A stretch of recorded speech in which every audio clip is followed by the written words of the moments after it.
It's time for the Longines Chronoscope, a television journal of the important issues of the hour, brought to you every Monday, Wednesday, and Friday. A presentation of the Longines Whitnor Watch Company, maker of Longines, the world's most honored watch, and Whitnor, distinguished companion to the world-honored Longines. Good evening, this is Frank Knight. May I introduce our co-editors for this edition of the Longines Chronoscope? Larry Lasser from the CBS television news staff, and Francis W. Carpenter of the Associated Press. Our distinguished guest for this evening is Sir Percy Spender, ambassador from Australia to the United States. Well, it's always a pleasure to welcome back an old friend. Our guest tonight is not only an old friend of the Chronoscope program, he's a tried and true friend of our country. Whenever we're in trouble, diplomatically speaking, we can always count on our friend from Australia to pitch in when the going gets rough. So, Percy, I'd like to ask you something about the recent conference in Manila. Did we actually get what we wanted out of that recent Southeast Asian pact? It depends upon what you mean, what you wanted. I think that there was a very substantial meeting of minds, and having regard to the difficulties which we're confronted with, I think was a very successful result. Well, is this treaty any good, actually, if India and some other Southeast Asian nations stay out of it? Well, certainly we wouldn't have participated in it if we hadn't thought it was good. You must make a start somewhere. We know that other countries have different views to our own. We understand the reasons why they differ, but it was Australia's view that we should go ahead, and we did go ahead. Well, do you think the communism threat in Southeast Asia is the next big threat? Is that where the next pitch is to come from Moscow? I can't say with any degree of certainty where the next pressure will be applied. One knows very well it's always applied where the weakness is. My feeling is, and has been for some time past, that trouble will always occur in that part of the world if any further trouble does occur. Well, Sir Percy, a lot of people over in this country think, correctly or incorrectly, that the United States is again holding the bag, if I may say so, on the Southeast Asian Defense Alliance, and that we are committed to fight in defense of certain countries, but they are not committed to fight unless they find that the action is in their self-interest. Now, is that true? I don't think it is at all, Mr. Lasser.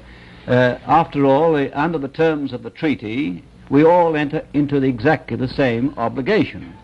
The degree of that obligation in terms of burden, of course, varies with countries depending upon their military strength, their economic strength, and their interest. After all, it is quite clear that this country, with its greater economic and military strength, will carry the major portion of the burden of maintaining peace in that part of the world. But you will not find our own country lacking in its desire to work at all times in carrying out to the full the obligations we've entered into.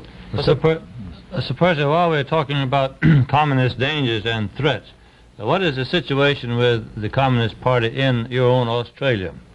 Well, I suppose it's precisely the same as it is in most democratic countries. There has been a Communist Party in our country.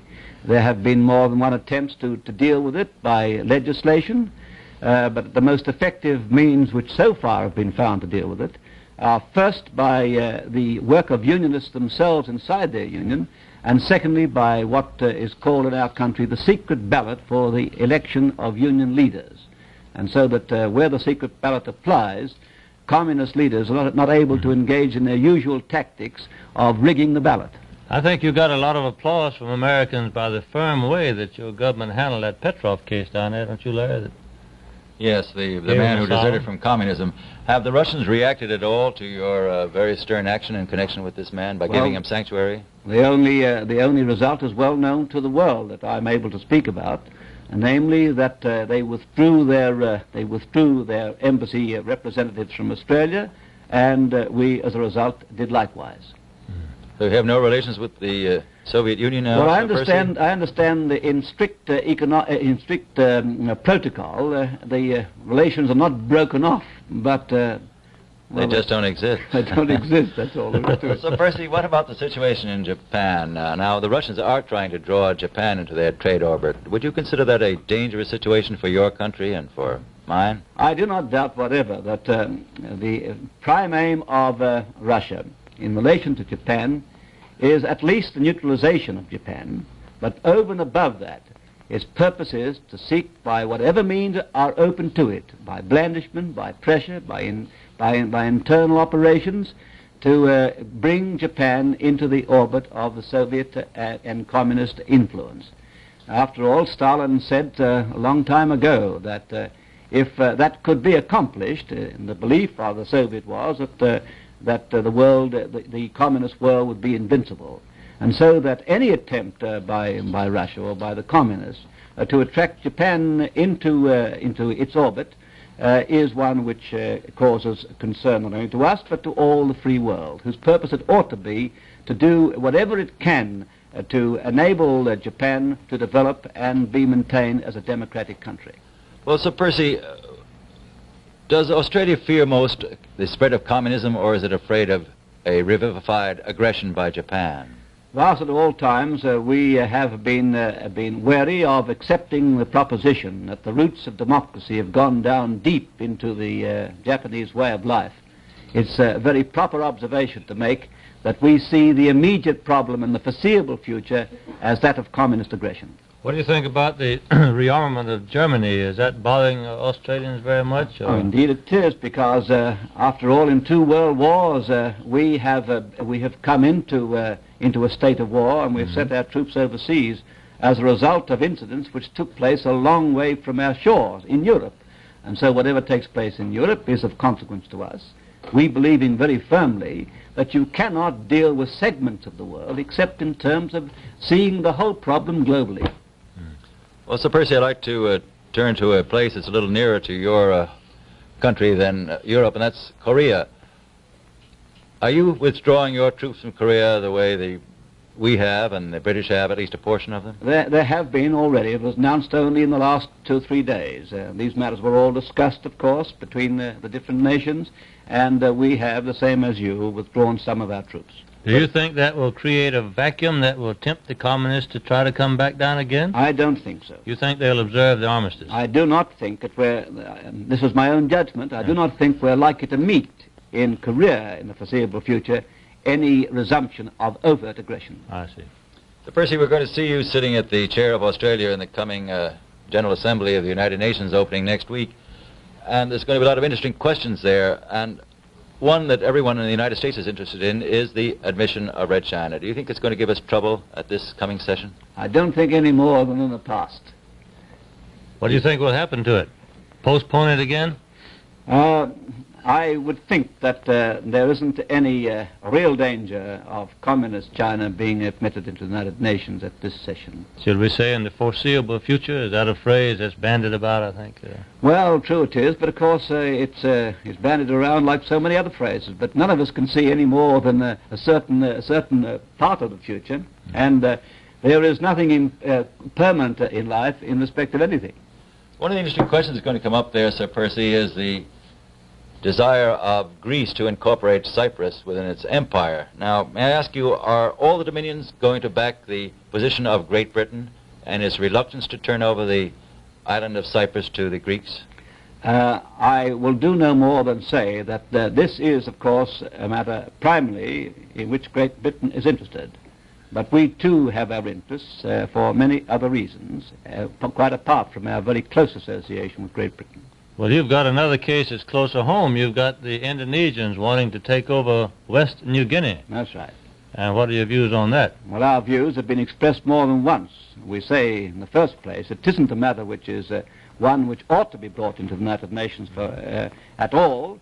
And secondly, when the issue is examined, there isn't the slightest merit in the claim of Indonesia that they're making.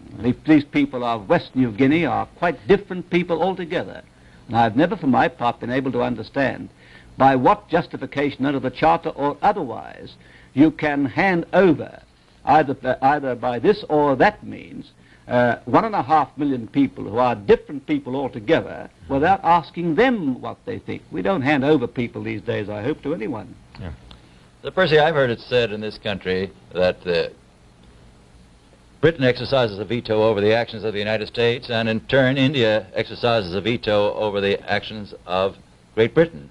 Now, how accurate would you say that theory is? Well, if I may use Mr. Carpenter's phrase, that's a slogan which is bandied about a bit too, you know. it's quite clear that no nation, if it wants to pursue a course of conduct which is irrespective of what other nations think, is limited by any veto. A nation, if it wants to, can say, we'll do this irrespective of what other people think. But in these days, in the world in which we live, it's a very wise policy to have regard to the views of other nations, not to condition precisely what the policy of a nation should be, but to have regard to it in determining that policy. And it's quite impossible to determine policy without having regard to the views of other peoples of the world. So, Percy, President Eisenhower's proposal for a peacetime atomic pool seems to be coming along all right. Australia's in on that, isn't it? Yes, we indicated our acceptance of the proposal right from the beginning. So, Percy, it's almost a year since you've been on this program. I'd like to ask you, do you feel that the alliance of the free nations is as strong as it was during the Korean War, or are the seams showing just a little bit? Well, I don't doubt, Mr. Lesueur, that in the last 12 months there has been a substantial shift in the balance of power throughout the world. Behind the United Nations, of course, this struggle for power goes on, primarily because of the aggressive policy of Soviet Russia and the communist China. And that change in balance of power is primarily due to the successes the communists have had, particularly in Indochina, and to their psychological successes, for example, in preventing bringing about indirectly the collapse of EDC, and by the progress which they have made in atomic and hydrogen weapons. And in the result, of course, there's been a change in the balance of power. I don't mean by that they've achieved the balance of power, but there has been a change in it, and therefore renders the problem which confronts the free world of greater urgency. Well, thank you very much, Sir Percy. It's always a pleasure to hear from our friend from Very Australia. glad to be here. Very glad to be here. The opinions expressed on the Longines Chronoscope were those of the speakers. The editorial board for this edition of the Longines Chronoscope was Larry Lesueur and Francis W. Carpenter. Our distinguished guest was Sir Percy Spender, ambassador from Australia to the United States. The official watch for the World Heavyweight Boxing Championship between Rocky Marciano and Ezzard Charles is Longines, the world's most honored watch.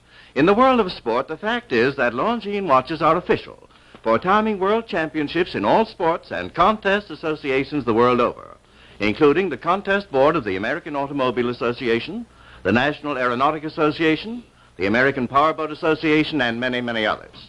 Now, why is this so? The answer is Longines' great accuracy and complete dependability. The fact is that in some 75 years of accuracy competitions at government observatories, Longines watches have consistently maintained a place of honor, established many records, won countless prizes and awards. These are but some of the reasons why Longines is deservedly known as the world's most honored watch, the watch of highest prestige among the finest watches of the world, and why discriminating people in 100 countries have found the name Longines the first word in buying a watch, the last word in satisfaction. And yet you may buy and own or proudly give a Longines watch for as little as $71.50. Longines, the world's most honored watch, the world's most honored gift, premier product of the Longines Whitnall Watch Company, since 1866, maker of watches of the highest character.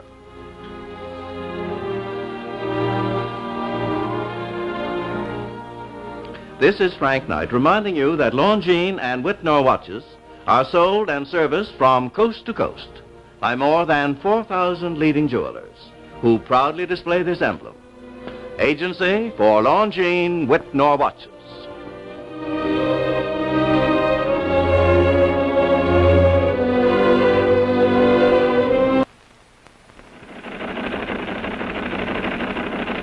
It's time for the Longines Chronoscope, a television journal of the important issues of the hour, brought to you every Monday, Wednesday, and Friday. A presentation of the Longines Whitnall Watch Company, maker of Longines, the world's most honored watch, and Whitnall, distinguished companion to the world-honored Longines. Good evening, this is Frank Knight. May I introduce our co-editors for this edition of the Longines Chronoscope? Larry Lesueur from the CBS television news staff, and Louis Banks, an associate editor of Time magazine. Our distinguished guest for this evening is Stephen A. Mitchell, chairman of the Democratic National Committee.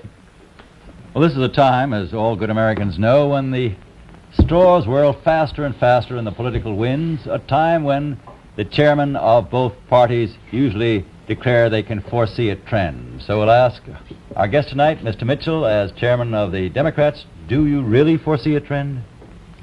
Yes, I think so. The difficulty is I see two trends. One of them is, I think, clearly definable, that favors the Democratic candidates and the Democratic Party over the Republican Party.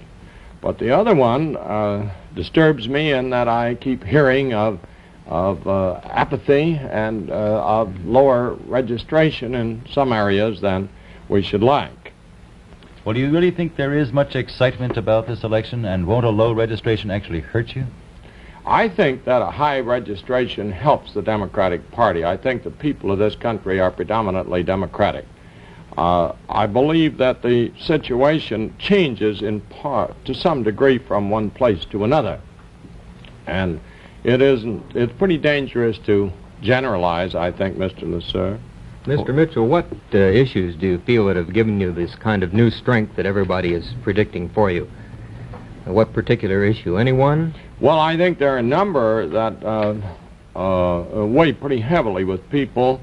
One is, of course, the economic issue, whether people feel that they are better or worse off with the Republicans in power, and most of them are satisfied that they are worse off, or that they are uneasy, a little apprehensive about the future. I believe there is a basic issue as to whether people feel that our country is more or less secure at the present time than we were in '52, and I think that they are uneasy again, that we feel that they are less secure. There also has been a growing anxiety on the part of the many people of modest means or average means, that there has been favoritism shown by the Republican Eisenhower administration to special groups, to big business. This was emphasized, I believe, very decidedly by the Secretary Wilson remarks lately, by the Dixon-Yates deal, by the tax bill, which favored people who receive dividends as against those who earn their money by working in a factory or by wages or salaries. Well, now, you've made Dixon-Yates pretty much your own trademark. That's regarding the TVA contracts, pretty much by just asking questions. Are you ever going to be prepared to step up and offer testimony or facts in that case? Well, I've been prepared, and I suggest to you I have been very direct and very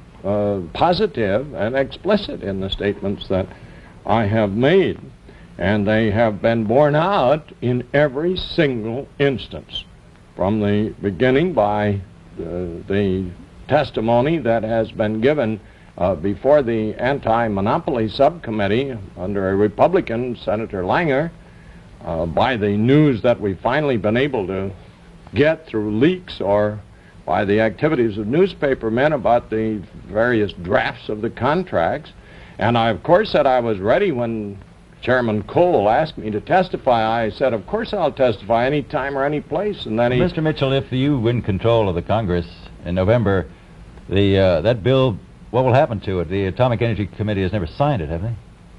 No, they've finally established, they've set the hearing for November the 4th. I was going to say that they set the hearing for the end of early in September, and then they advanced it to August, and then they canceled it. Now they've put it beyond the election. I'm going up to Binghamton, New York, and make a speech, which is in the town that Chairman Cole lives in. It's in his congressional district on Saturday night. I'll have some more to say about it.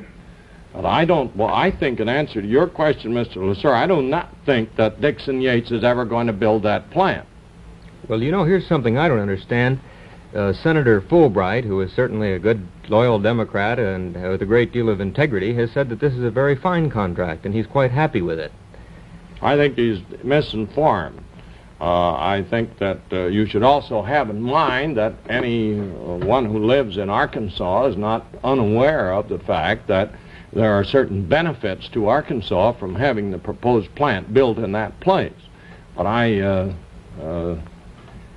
I'm sure that Senator Fulbright is entitled to disagree with most of his colleagues, just as Senator Cooper, a Republican, disagrees with the Republicans.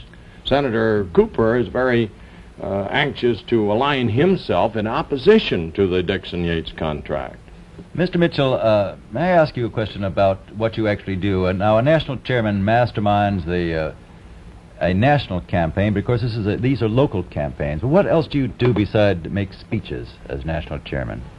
Well, it seems that I have a part of the responsibility for raising the money on which we carry on these activities of the party.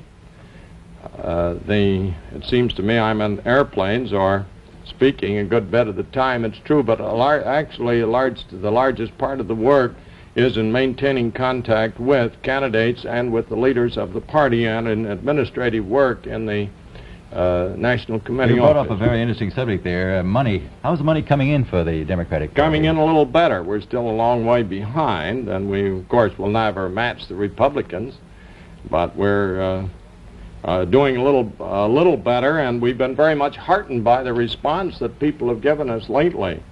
That brings up another point, though, that illustrates the point I made to you about the favoritism of the Republican administration to big business. I got a letter today that was sent to us by a Democrat who had been solicited by some Republicans for a contribution to the Republican Citizens for Eisenhower. And this letter came from Atlanta, says that businessmen are solidly behind our efforts to keep a Congress sympathetic and more favorable, maintain a more favorable atmosphere for business. And in it they had a little envelope that says the story in a nutshell. And in that they have a peanut. And then they say the money we are asking from businessmen is just peanuts compared to what electing a Republican Congress can mean to business, your business. Now I'd say that's in a nutshell, is the philosophy of the Eisenhower Republican administration. Well, what Not about thinking of the people as a whole, and their preference to business has served them, I think, has put them under suspicion with the electorate generally. What about the popularity of the president himself, Mr. Mitchell? Do you feel that's been affected too? I think it's been affected. I think generally that most of the people of the country who voted for him or who didn't vote for him wish him well. They'd like him to succeed. They'd like him to be president of all of the people.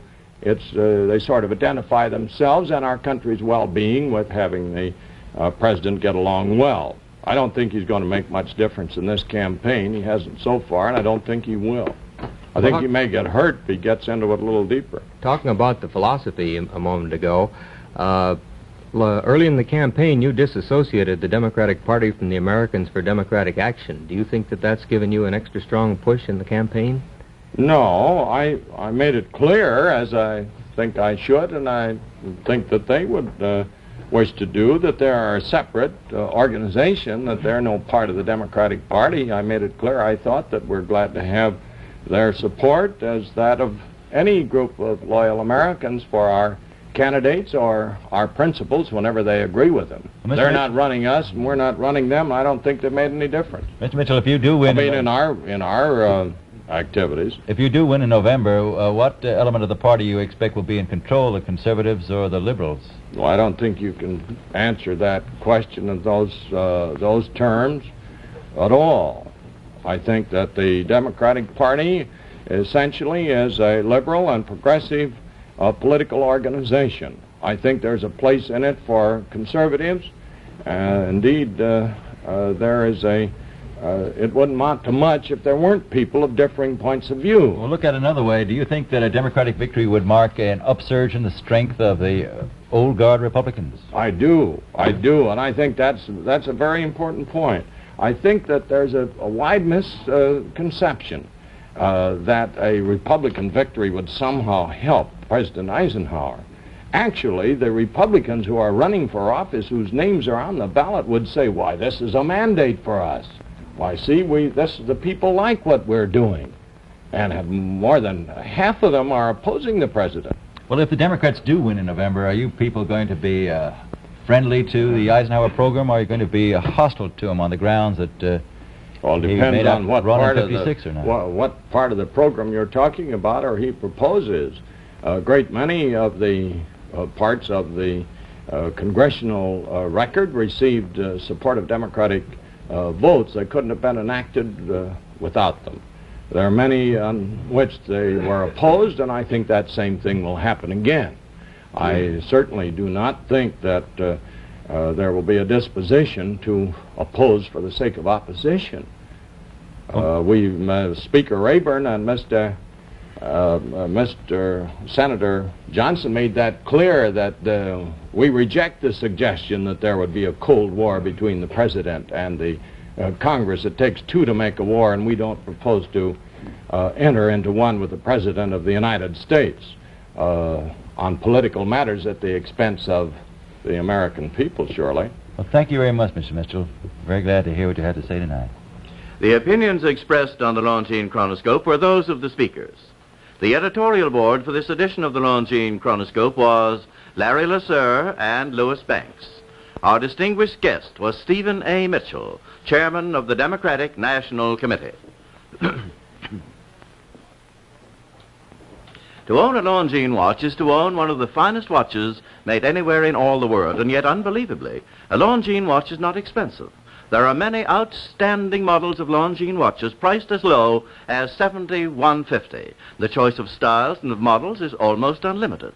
For ladies, Longines creates superb examples of the jeweler's art, exquisite in taste and finish, perfect for every dress and for every occasion. Now, for men, Longines produces watches for every requirement, watches for dress and for sport. Longines automatic watches, the most advanced in the world. Longines waterproof and shock-resistant watches for rugged service.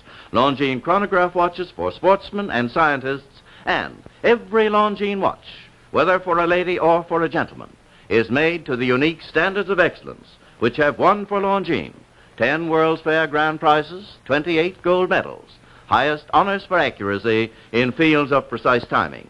And this statement is true throughout the world. The Longines watch on your wrist is not only one of the finest watches made anywhere in all the world, but equally important, it's the watch of highest prestige. And unbelievably, you may own or proudly give a Longines watch for as little as $71.50.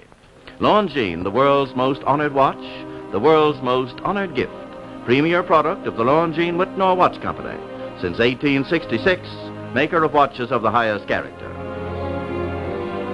We invite you to join us every Monday, Wednesday, and Friday evening at this same time for the Longines Chronoscope, a television journal of the important issues of the hour, broadcast on behalf of Longines, the world's most honored watch, and Whitnor, distinguished companion to the world-honored Longines. This is Frank Knight, reminding you that Longines and Whitnor watches are sold and serviced from coast to coast by more than 4,000 leading jewelers, who proudly display this emblem. Agency for Longines Whitnor watches.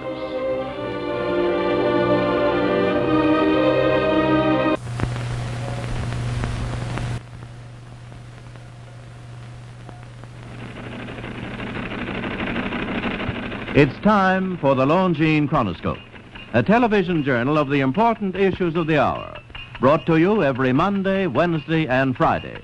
A presentation of the Longines Whitnor Watch Company, maker of Longines, the world's most honored watch, and Whitnor, distinguished companion to the world-honored Longines.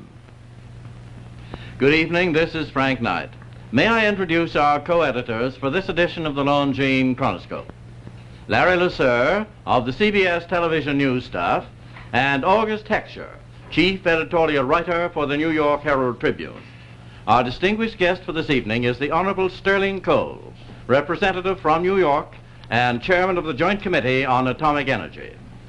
Representative Cole, we're very eager to talk to you about atomic energy tonight, but I wonder if you'd mind explaining to us the difference between the Joint Atomic Energy Committee, of which you are chairman, and the Atomic Energy Commission.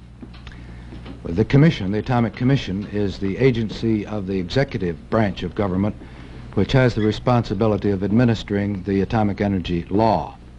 The Joint Committee is, as the word joint indicates, a committee of the Congress composed of 9 senators and 9 members of the House, which is charged by the law with being constantly informed with respect to the atomic energy program. And the Joint Committee considers any revisions in the Atomic Energy Act.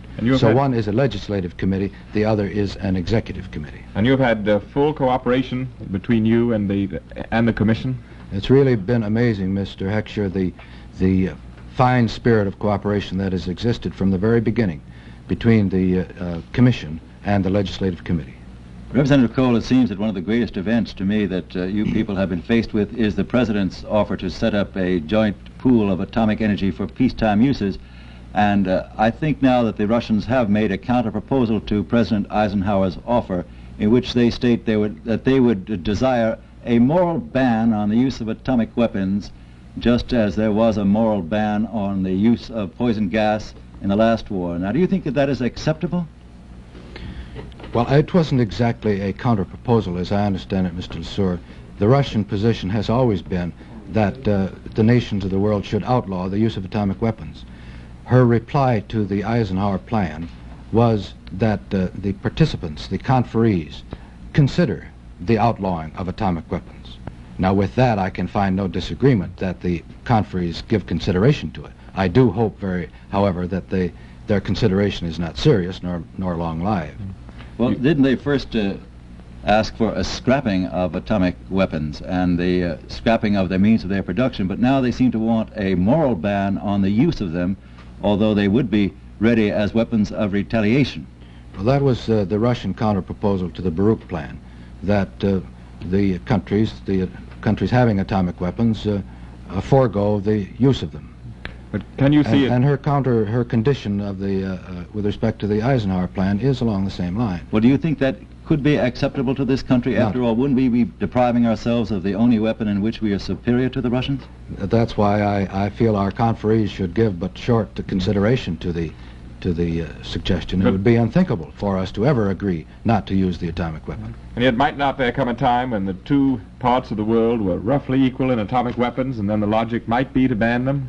I don't think that time need necessarily ever arise, because it is conceivable that the two countries, Russia and ourselves, may have an offensive potential that would neutralize the other. Then the advantage would shift to that country which placed the same degree of emphasis on the use of atomic energy for a defensive posture as was used for offensive. Representative Case, the former head of the Atomic Energy Commission, David Lilienthal, has suggested that if we can't come to any agreement with the Soviet Union on the Eisenhower proposal for a joint pool of atomic energy for peacetime uses, then we should go it alone with the Western world and set up such an agency. How do you feel about that? That's exactly the feeling I have had from the time President Eisenhower made his pronouncement. But we cannot allow Russia to successfully upset the Eisenhower plan. It is so essential that the countries of the world unite and pool their knowledge and their efforts to using atomic energy for the good of mankind, that we can't allow any recalcitrant, belligerent country to interfere with it, because so much good can come from it. Isn't it very much like the Marshall Plan, which the Russians refused to come into, and yet were unable to wreck? It's somewhat like the Marshall Plan, except there is the distinction, as I see it. We're not giving away to countries of the world something of extreme value.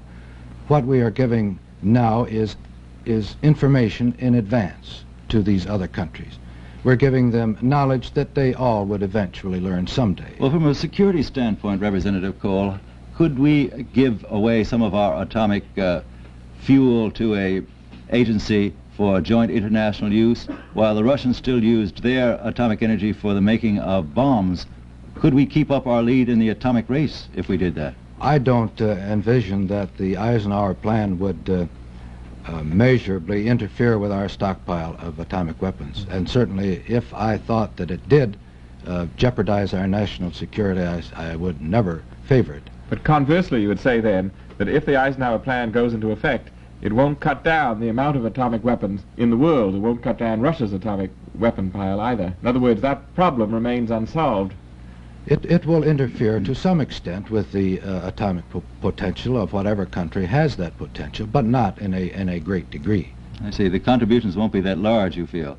Well, sir, if we did work out this plan with the Russians, wouldn't we be giving them away gratis some of the know-how on the industrial use of atomic energy, some of the know-how which they might not get otherwise?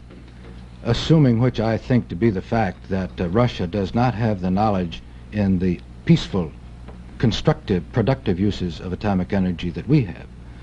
If the Eisenhower Plan is put into effect and Russia participates, then of course Russia is going to benefit by it much more than we will, because Russia has nothing to give us, I think, from the standpoint of using atomic energy for peacetime uses. But wouldn't Russia then be able to take a peacetime use, a peacetime engine, so to speak, and put it in a submarine and make a weapon of war out of it? Oh, of course she could, just the same as any other country to whom we might give this knowledge and allow the use of the fissionable material. But as I see it, the desire for war, the need for war, becomes greatly lessened as this great new force is used for production of things for which people go to war. Representative Cole, what is your idea on how this plan would actually work? Would an international agency set up factories or plants for the making of nuclear fuel around the world, or will they actually put up industrial plants to create electric energy? And who would own those plants? That is one of the details that this conference must work on. My own thinking is that the international organization may either own and operate the plants, or the international organization may simply supervise the plants. A country which has need for an atomic power plant would apply to the international agency, tell them the need. The international agency would consider conditions, and above all, it's my thought that each one of these projects must be self-sustaining, must be self-liquidating, must be a profitable enterprise. And to get away from this WPA aspect and giveaway aspect, it must be something constructive. Well, may I ask you, Representative Cole, do you think that the Eisenhower Plan would encounter any opposition in Congress if the Russians went along with it? The plan has so much in it that appeals to the decency of people in the world that I just can't believe that any American or any member of Congress would seriously protest, providing the American people and the Congress at all times are assured that this plan will not interfere with our national security, which nobody wants, nor nobody expects the plan to result in jeopardy of our national security. Representative Cole, if I could just change the subject, though still on atomic energy. It was announced yesterday that we were withdrawing 2 divisions from Korea. Does that have any relationship to developments in the atomic field? Can atomic weapons be a substitute for manpower? In the long run, I think, Mr. Hetcher, that the more we improve our atomic capacity, the greater versatility we achieve in atomic weapons, the less will become the need for foot soldiers. However, I don't think there was any connection between the decision to withdraw 2 divisions from Korea has any relationship to the use of atomic weapons. May I ask you, Representative Cole, if all conditions were favorable towards the Eisenhower Plan, its acceptance by the Russians, we worked everything out, how long would it actually take before such a program could be worked out for the beneficial use of atomic energy? Well, it takes about 3 years to build an atomic power plant. I expect that if the conferees get together reasonably soon, by summertime or fall, formulate their plans, the designs can be worked out. By 1955, construction started in the summer or fall of '55, so that perhaps within the next 4 or 5 years we can anticipate an atomic power plant at any place in the world of a country that has need for it will be in operation. Well, would these power plants be competitive with the other types of fuel, coal, water power? Oh yes, of course. That's the goal that we're all working for, is to make them competitive, so that the countries of the world which have no coal, have no water resources, can nevertheless have electrical energy to make the things that the people need.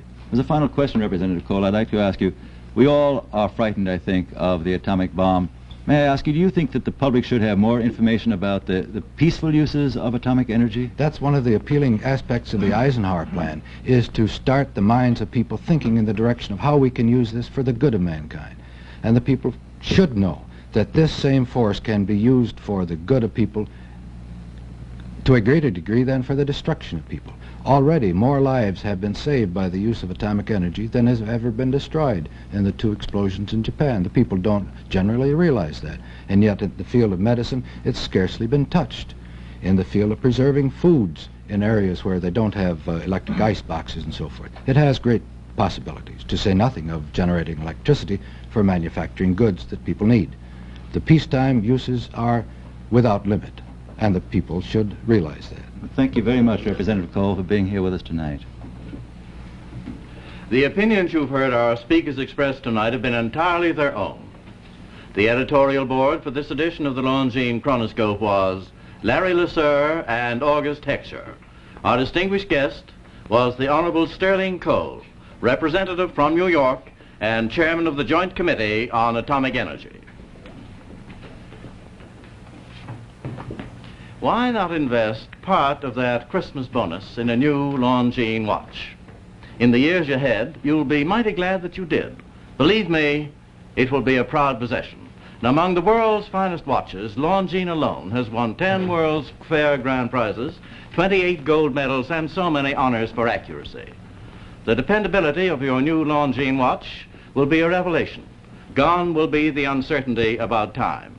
And every Longines watch is styled with good taste to make a commanding appearance on the wrist. And most important, whether you pay as little as $71.50 for a Longines and a gold-filled case, or several $100s for one studded with diamonds, it will be made to the unique Longines standard of excellence, which made Longines, in fact, the world's most honored watch, the world's most honored gift. And throughout the world, no other name on a watch means so much as Longines, the world's most honored watch, premier product of the Longines Whitnall Watch Company, since 1866, maker of watches of the highest character. We invite you to join us every Monday, Wednesday, and Friday evening at this same time for the Longines Chronoscope, a television journal of the important issues of the hour, brought to you on behalf of Longines, the world's most honored watch, and Whitnall, distinguished companion to the world-honored Longines. This is Frank Knight reminding you that Longines and Whitnall watches are sold and serviced from coast to coast by more than 4,000 leading jewelers who proudly display this emblem, Agency for Longines Whitnall Watches.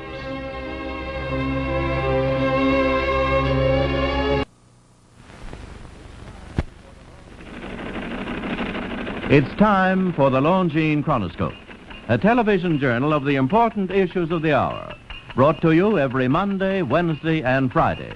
A presentation of the Longines Whitnall Watch Company, maker of Longines, the world's most honored watch, and Whitnall, distinguished companion to the world-honored Longines.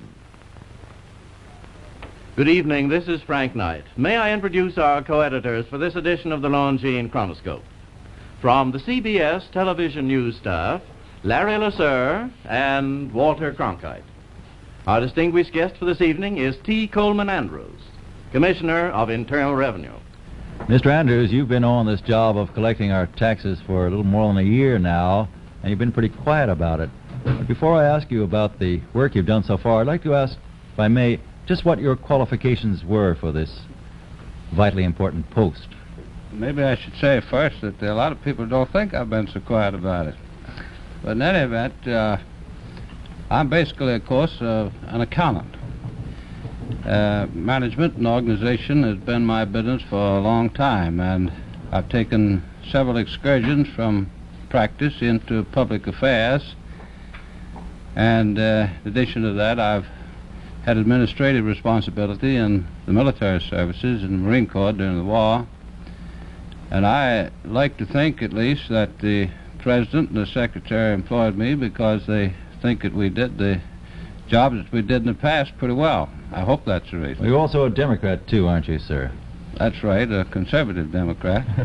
Mr. Commissioner, in this year that you've been in the job, have you discovered any evidence that the American public is indulging in widespread shirking of their duty and evasion of taxes? No, we haven't, and I don't think they are, as a matter of fact, because we have a rather interesting situation in this country. We've found that the average American taxpayer has a pretty high respect for his government, is willing to carry his share of the load of the cost of it. And if it were not for that, then I'm afraid that we would have been in trouble a long time ago. We figure that about 97% of all the people in this country pay their taxes voluntarily. We call it voluntary compliance. They come up at tax-paying time and say, Mr. Tax Collector, here's what I figure my income is, and I figure the tax is so much, and here it is. That's a mighty healthy thing for the economy of this country and for the stability of its tax system, too. Mr. Commissioner, I'm afraid that most of us feel that the other fellow is getting away with a little more than we are. Now, is there anything against listing every possible deduction and expense on your income tax? No, there's not only nothing against it, we want people to do that. We want every taxpayer to get the benefit of every deduction that the law allows him. And where there are optional ways of computing one's tax, we want him to have the way that is least expensive to him. It'll take the least amount of money out of his pocket. For instance, take the matter of the standard deduction. There may be, in most cases, a wage earner will take the standard deduction because it's simple. He doesn't have to worry about itemizing his deductions. But suppose somebody has a bad spell of illness during the year, and his doctor's bills and hospital bills run up high, or maybe something disastrous occurs to him like flood or something of that kind, or his house catches fire. That sort of person should sit down and make his deductions in detail so as to see whether or not it's to his advantage to take them that way or to claim the standard deduction of 10%. Whichever way is to his advantage, we want him to take it. Do you feel that there are many people in the United States overpaying their taxes by not completely understanding the tax laws? Well, there isn't any doubt about that. It's not a matter of feeling. There are a great many people who overpay. For instance, in the taxpayer canvas that we've talked about, you've read a lot about, we found a great many people who had overpaid, as well as a lot, of course, who hadn't paid enough or who hadn't paid anything at all.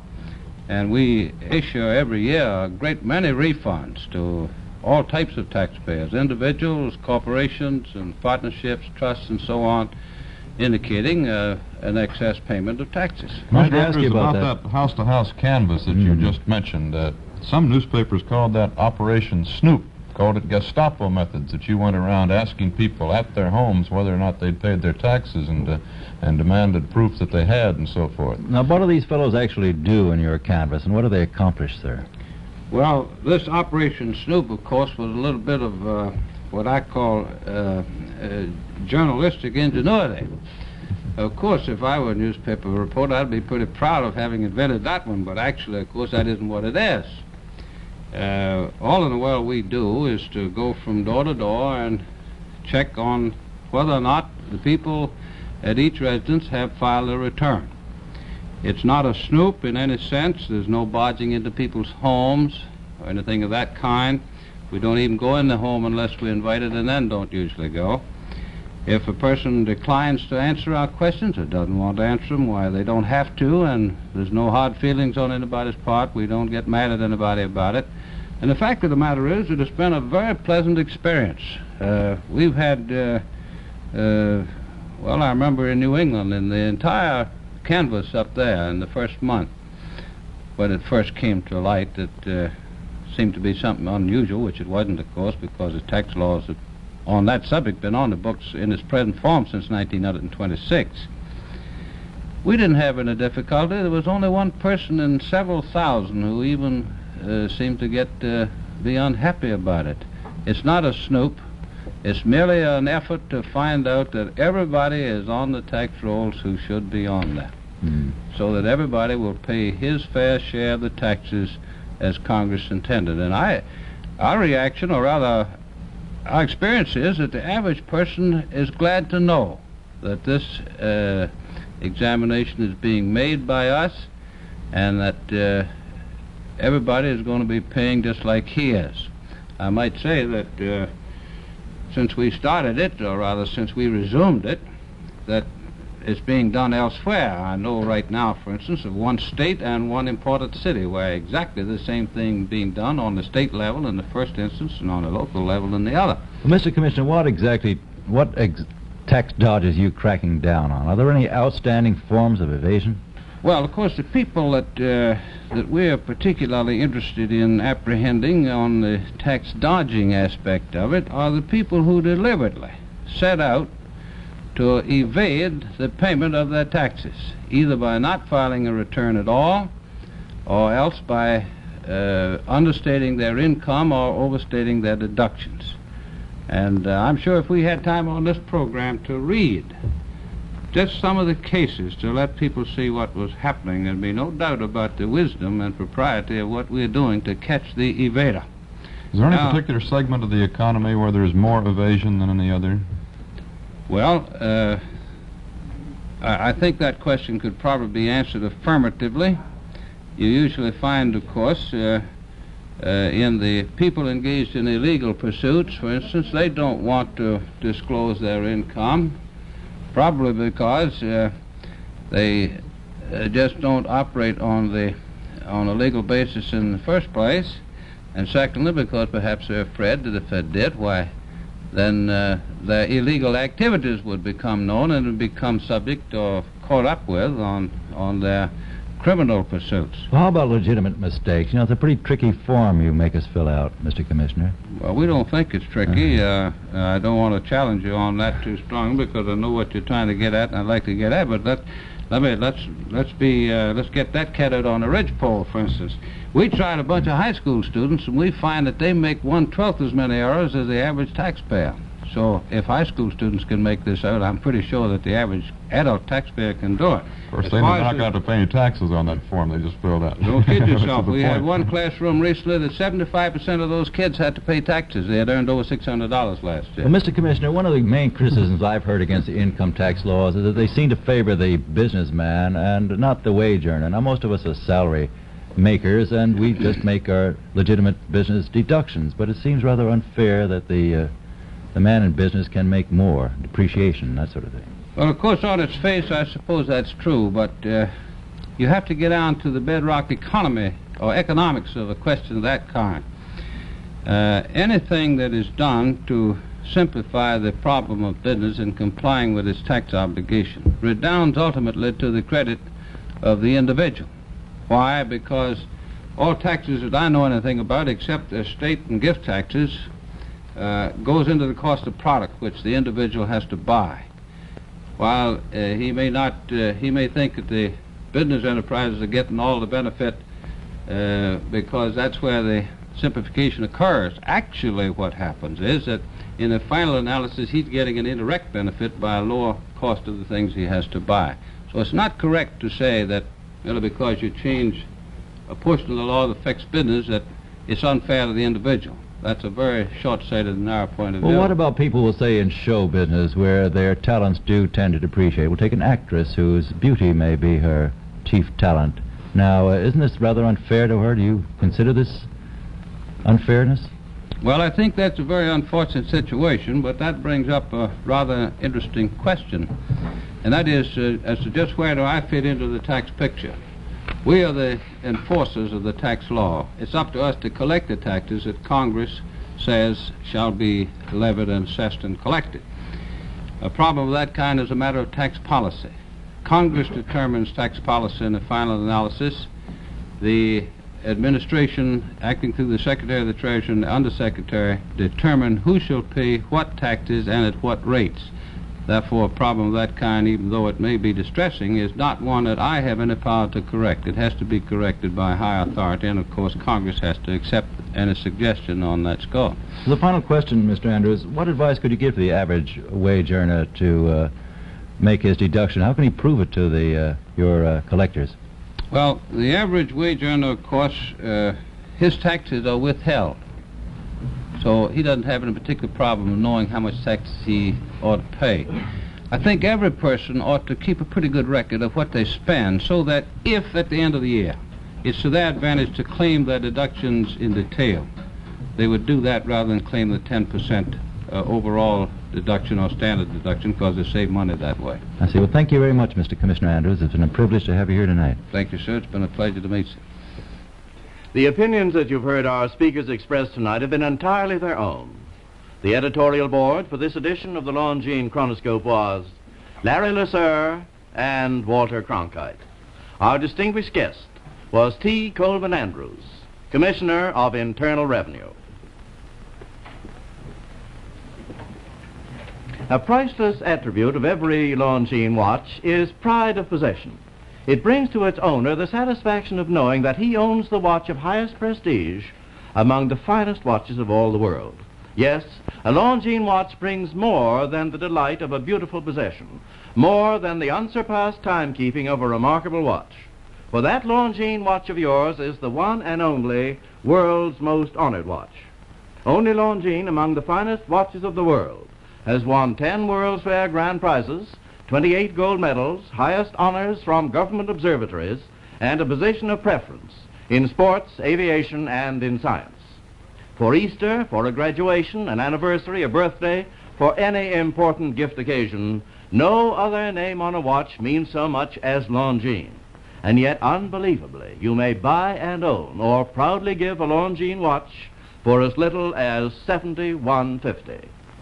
Longines, the world's most honored watch, the world's most honored gift, premier product of the Longines Wittnauer Watch Company, since 1866, maker of watches of the highest character.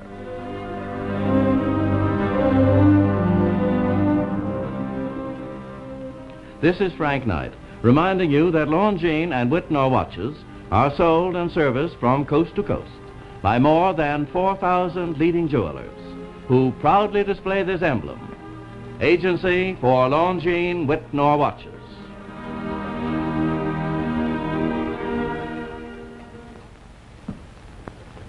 There is only one Atmos, the perpetual motion clock created by LeCoultre. Atmos runs without winding, without electricity, powered only by unfailing daily variations in the temperature of the air. Atmos, product of LeCoultre, division of Longines Wittnauer.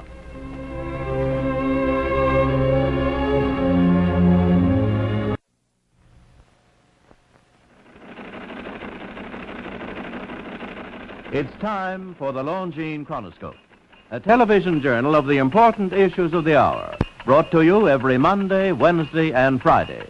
A presentation of the Longines Wittnauer Watch Company, maker of Longines, the world's most honored watch, and Wittnauer, distinguished companion to the world-honored Longines. Good evening, this is Frank Knight. May I introduce our co-editors for this edition of the Longines Chronoscope? They are CBS News correspondents Larry Lasser and Walter Cronkite.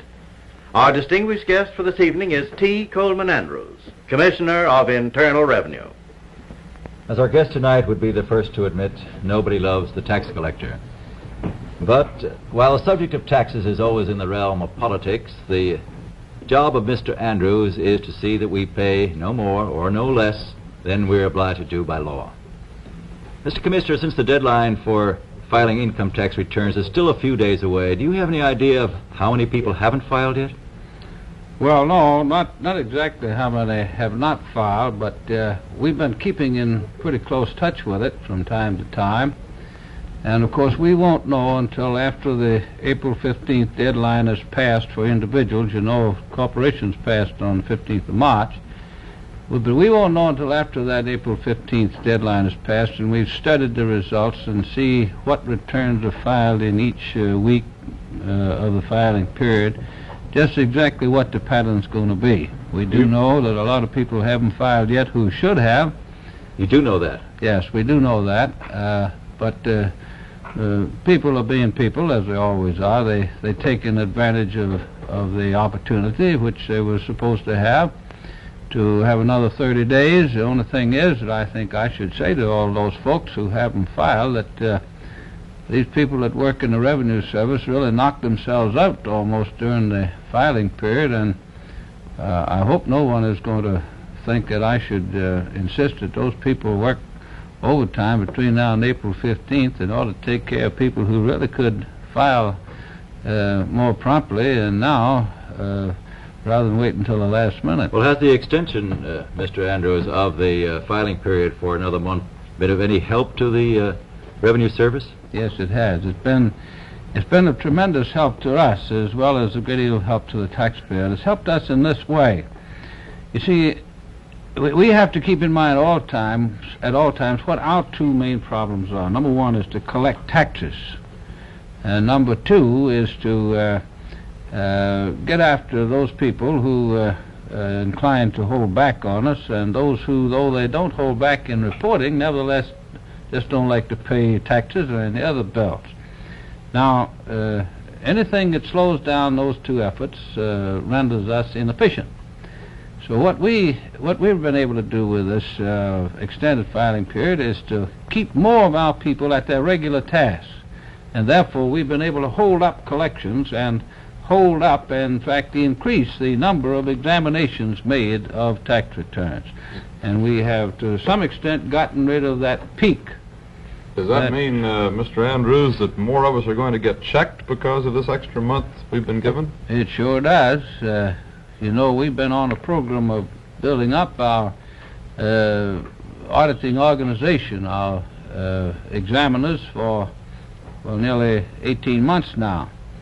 And we expect to go right on up to the point where we will probably have about twice as many field auditors as we had 2 years ago or 18 months ago, and probably half again more fraud investigators than we had at that time. And I might say that with improved auditing methods and the increased force, we expect to examine 4 times as many returns with twice the number of people.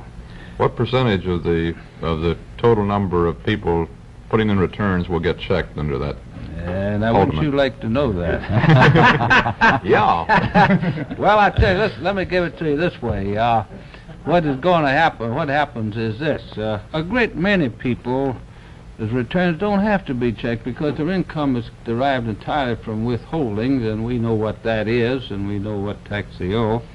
Then as we get on up the scale, the probability of being checked increases in proportion to the presence of a number of factors which we don't have time to go into, so that I'll say this, that as we increase our staff, our examining staff, and as we improve our methods, the probability of anyone not getting checked is diminishing very rapidly.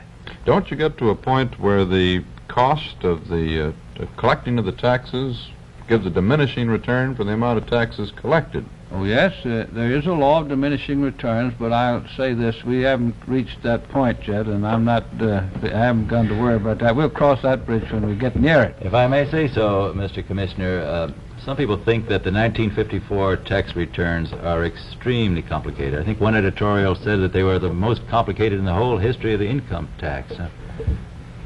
What do you think of that criticism? Well, would you like for me to say what I think of that particular statement? I think that particular statement was made more to create effect than it was to show any evidence of having really studied the situation. And as far as that proposition generally is concerned, though, you'd probably be interested to know that actually there has been relatively little criticism that the returns are more difficult than they have been in the past. Now, there's only one good reason for that, and that is that they aren't any more difficult than they've been in the past, with the exception of 2 schedules. You know, we now have a credit for dividends and a credit for retirement income. Well, no one who's criticized those returns has suggested that we leave those calculations off of that return, and no one has suggested any better way to do it than we've provided. Those are the only 2 things on that return that are essentially different from last year. Now, that's Form 1040. That deals with the fellows of fair-sized income, men and women. The 1040A, however, which is for the small taxpayer, the man whose income up to $5,000 and who wants to take the standard deduction of 10%, that's the simplest tax form, income tax form, that anybody's ever seen. Now, that's not just my opinion. Representatives of 85 different governments of the world that have been through our shop tell us that. It's really the simplest thing that anybody's ever developed.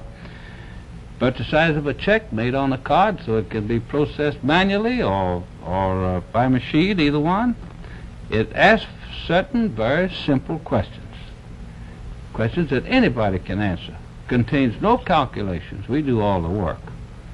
So really, for about 35 million people, we've made the job a whole lot easier. And we certainly haven't made it any more difficult for the rest of them, except to the extent that we've had to provide a means of figuring some of the credits that Congress, in its desire to give some relief, gave them when they developed the 1954 Act. Mr. Andrews, do you ever try to figure out how much each investigator, these new men you were talking about, how much each investigator should bring in order to pay for his own salary and expenses? Well, we don't figure how much he should bring in. We figure how much he actually does. Actually, what happens is this. We put a new man on, and in the first year after he has learned his job, and that takes quite a few months to get him up to that point, he'll probably bring in 10 to 1. The next year, he'll get up to maybe 20 to 1. And as he goes on, he might even get to the point of as much as 30 and 40 to 1. Some of, for instance, of our top investigators produce as much as $250,000 of revenue a year, and they only get paid about $10,000 tops. So you see, that's 25 to 1. So what they bring in depends upon how good they are. In other words, we don't concentrate. We don't say to an agent, you got to bring in so much money. We say to him, you got to be a good agent. If he's a good agent, the money comes as a matter of course. Do you see any hope of simplifying the amount of bookkeeping required by those in middle and higher income brackets, particularly those who are independent contractors, so to speak, professional men, doctors, lawyers, and radio announcers, people like that? To give you a very frank answer, no. But let me explain a little bit on that. The fact of the matter is that not nearly as many people keep the records they should as we would like to see. As a matter of fact, I'd say that over half of the people who should keep some kind of records don't. Now then, how can you simplify something for somebody who isn't already doing what he should be doing?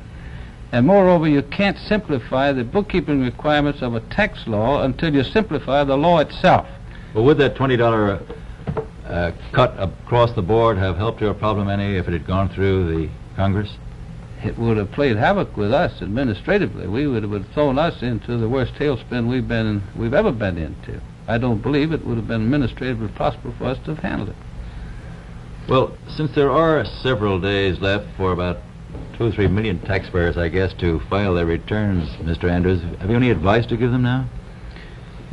I do. I have some advice to give them, more in the form of a hope. Please get down there and get the job over with, and don't wait till the last minute, because when that last minute arrives, we just can't get to everybody that wants to be helped.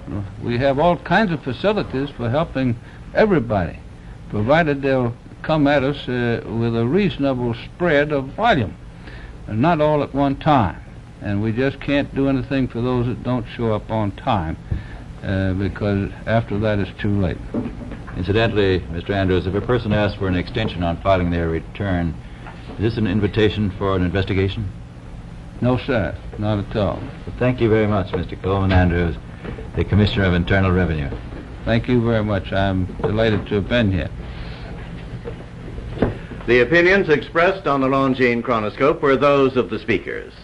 The editorial board for this edition of the Longines Chronoscope was Larry LeSueur and Walter Cronkite. Our distinguished guest was T. Coleman Andrews, Commissioner of Internal Revenue. Longines has perfected, after 20 years of development, what are regarded as the world's most advanced automatic watches. The exclusive self-winding mechanism is fabricated with a perfection which represents a new triumph for Longines craftsmanship. Now, here are facts that you should know. The automatic watch is wound by the movement of a pendulum, or a rotor. Now, this diagram represents the winding rotor of many automatic watches.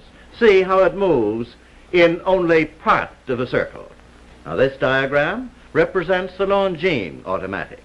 It has a full swing, 360-degree winding rotor. Every movement of the wrist produces winding action. Design, however, is only the beginning of the Longines automatic. What makes a Longines watch so superlatively fine is the unsurpassed perfection of Longines manufacture, which has won for Longines 10 World's Fair grand prizes, 28 gold medals, more honors for accuracy than any other timepiece. If finest quality is your first consideration, then whatever your needs in a watch, whatever the style, whatever the purpose, Longines has made it for you. For every Longines watch will demonstrate in full measure the greater accuracy and complete reliability which made Longines the world's most honored watch, the world's most honored gift, premier product of the Longines Whitnor Watch Company, since 1866, maker of watches of the highest character.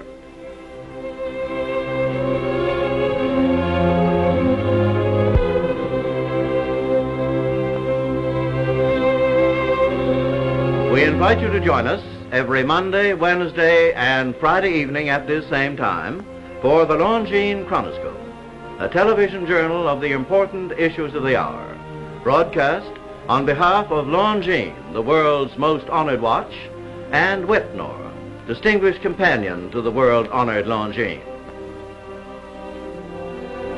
This is Frank Knight, reminding you that Longines and Whitnor watches are sold and serviced from coast to coast by more than 4,000 leading jewelers who proudly display this emblem, Agency for Longines Whitnor Watches.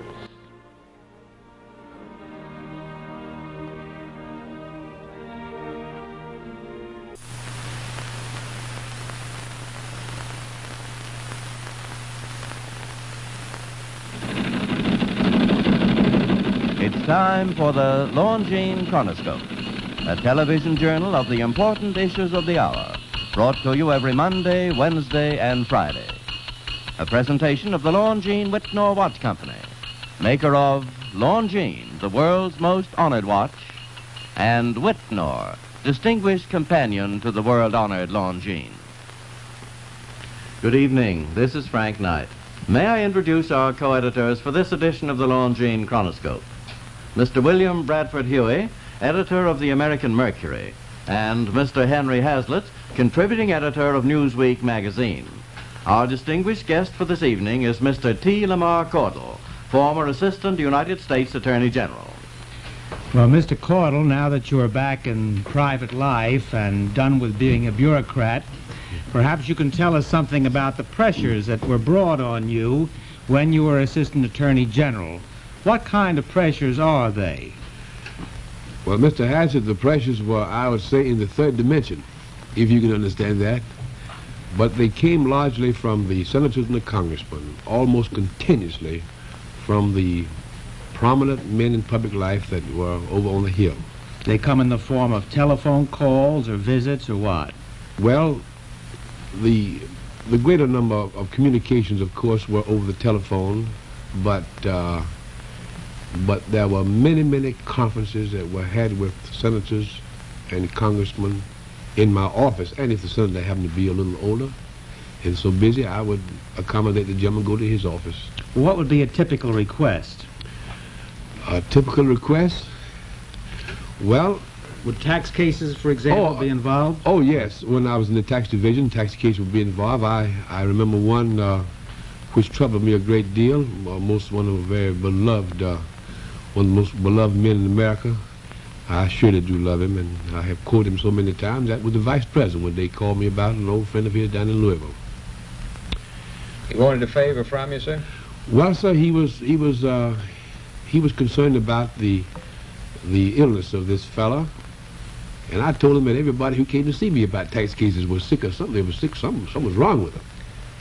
And I told him that the doctors and the government doctors felt that the ordeal of a trial would not result in the gentleman's death, and there was no other alternative but to go ahead with the unpleasant duty. Well, now, Mr. Caudle, to identify you a little further for our viewers, of course, you're this man you're from North Carolina, I believe. Yes, I'm from North Carolina. And then for about 4 years you were in the tax division of the Department of Justice. That's right. And you had the authority to either prosecute a tax case or else to settle it. Yes, sir. And that's what brought you under all these pressures. That's right.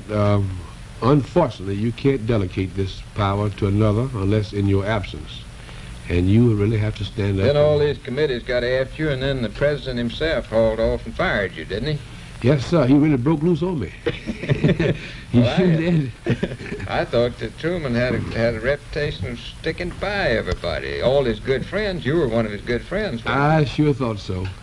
I tell you, he broke the legend though when he knocked me out. What's your theory as to why the president singled you out and gave you the boot in such a fashion? Well, it would take too long to go into my theories. Well, our viewers, of course, know you as one of these mink men. Your wife at least got out of Washington with a mink coat, didn't she? Well, she got out of one that was paid for. That was one thing, and she paid for it. I helped her the last part, though. I see. And it was, well, did that mink coat have anything to do with it? I don't believe it did. Mrs. Truman has a mink coat, and I reckon Mother, who has wanted one for so long, and she argued that it would last for 10 years, to be renovated just once a year, that it was all right. I told her it was something to get me into trouble if she bought it. What specifically were you charged with whenever you were fired? Well, outside activities. I've been trying to find out, Mr. Huey, what the outside activities were. Does that just mean doing favors for your friends? I don't know. It's one of those things that the president did not tell the Attorney General, Mr. McGrath. I tried to find out. I've been trying to find out what these outside activities were. Well, Mr. Caudle, you were... So I really don't know. At the end of one of the committee hearings, the chairman of a subcommittee, Congressman King, a year ago, asserted that you had been recreant to your trust and had done irreparable damage to the government. Now, what is your comment on that statement? Yeah, he said I had done a disservice to my government. And I say to you, Mr. Hazard, when Chairman Cecil King made that remark, he did a disservice to his government, and he did a disservice to the honorable people in that tax division.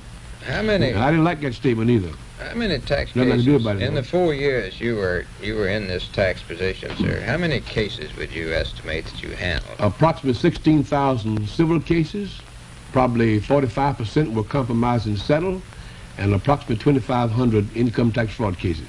I see. Now, these cases, I'd like you to tell our viewers. You get calls from members of Congress during this period very often, didn't you? Oh, yes, sir. And those members of Congress, they wanted you to favorably consider their constituents, I assume. Yes, sir. They had. That's part of the system, isn't it? Oh, yes. They were strong representation had been made to these gentlemen. They were honorable in all of their relations with me. Some were very much convinced that I was about to do an injustice by indicting someone. And of course, I would try to convince the congressman that I had no other alternative because the facts were so strong that it just had to be done. Well, I'd like to take up one specific case. Let's take the case of the Kansas City vote frauds. Right. Now, you were in on that for a while. That's right. Were right. you called in by anybody, or did you step in by yourself? Most of the Kansas City investigation stemmed from a good many calls that we received in the way of complaints from individuals out in the congressional district that Congressman Axtell and Congressman Slaughter. Now, this was in 1946. Yes, so that was when I was Congressman in charge. Axtell was the congressman that the Democratic candidate that President Truman favored. Yes. And it was argued that fraud was used to elect him over his Democratic opponent. Oh, that was the case. Yes, so that was the case. The president and a lot of to-do was done about it in Kansas City. Oh, yes. And then it came to your attention. Is that what happened? That's right. Yes. That's right. Now, sir, just by way of information, how does a man who's been district attorney down in North Carolina, how does he get a position such as you occupied in Washington? Some senator bring you there? No, sir. No senator had anything to do with my going to Washington. Mr. Clark told me that when I took over the office as United States Attorney, it had the lowest rating in the United States, and when he wanted one to fill the vacancy that he had created by accepting the Attorney Generalship of the country. He said that because of the splendid record which I had made, he had talked with the President, and they had decided to extend the invitation to me. And that was why I came to Washington. Neither Senator Huey, who was Senator then, or Senator Bailey, I believe Senator Bailey, neither one of the gentlemen knew about the invitation to come, and of course Mr. Clark told me he went to see them personally. Then after you get such a position where you have the decision over many dollars, millions of dollars in tax cases, all of these calls that you get from the White House, from members of Congress, that's inherent in our system, isn't it? Yes, sir. It is a very, very normal thing that one who has to make the decision, he has to face it. That's just all it is. Well, Mr. Caudle, I'd like to get back to this specific case that we took up, because I think would clarify the whole situation if we went into something like, let's say, the Kansas City vote case. Now, you were called in on that, and you stayed in for a while, and then you were taken off it. Well, is that right? No, what happened, Mr. Hassett, was that the preliminary investigation, this preliminary investigation had become quite a famous memorandum. The FBI had completed its preliminary investigation, embracing all of the Kansas City case. Yes, of the Kansas City case, embracing the investigation of the Kansas City Star. Yes. They had 50 investigators, and there were 8,000 people interviewed, and out of that number, 1,354 affidavits were taken, and that was a part of the preliminary investigation that were reported to me by the FBI. Now, of course, we analyzed these things. You turned it over to the FBI. Well, we asked them to investigate. We asked them to make a preliminary investigation to determine, because we knew if we had a full investigation, it would cost a staggering sum of money, because it cost almost $300,000. Well, did the President call you off that investigation, or was it through his orders that you were called off? Oh, no, no, sir. I never received any communication from the White House, from any source, and we all really believed that the facts were not sufficient to warrant a further investigation, because we could not find where there was any evidence that two or more people conspired together to deprive someone of a right to vote. Mr. Caudle, one of the important things to you, I believe, is that in the last 2 or 3 weeks you've undergone extensive investigation in Washington by the Chelf Committee. That's right. After which Mr. Chelf more or less rendered this judgment, in which he said that you were, quote, an honest man who was indiscreet in his associations and a pliant conformer to the peculiar moral climate of Washington. Now, is that a fair description of your experience there, sir? Well, I know that the chairman and Mr. Keating was right when they said to the American people that I was an honest man. I have no disagreement there at all, and I know they're right. Now, they spoke of the peculiar moral climate of Washington. Is it peculiar? It is the most peculiar. I think they were right there. It's the most peculiar moral climate you'll find any city in the world. Everybody who gets off at Union Station, off a bus, or when he parks his car, or comes in from the National Airport, he goes to Washington for something, and he's disappointed if he does not take it home with him. I see. Well, I'm sure that our viewers have very much appreciated these frank statements from you tonight, sir, and thank you for being with us. The opinions that you've heard our speakers express tonight are entirely their own. The editorial board for this edition of the Longines Chronoscope was Mr. William Bradford Huey and Mr. Henry Hazlitt. Our distinguished guest was Mr. T. Lamar Caudle, former Assistant United States Attorney General.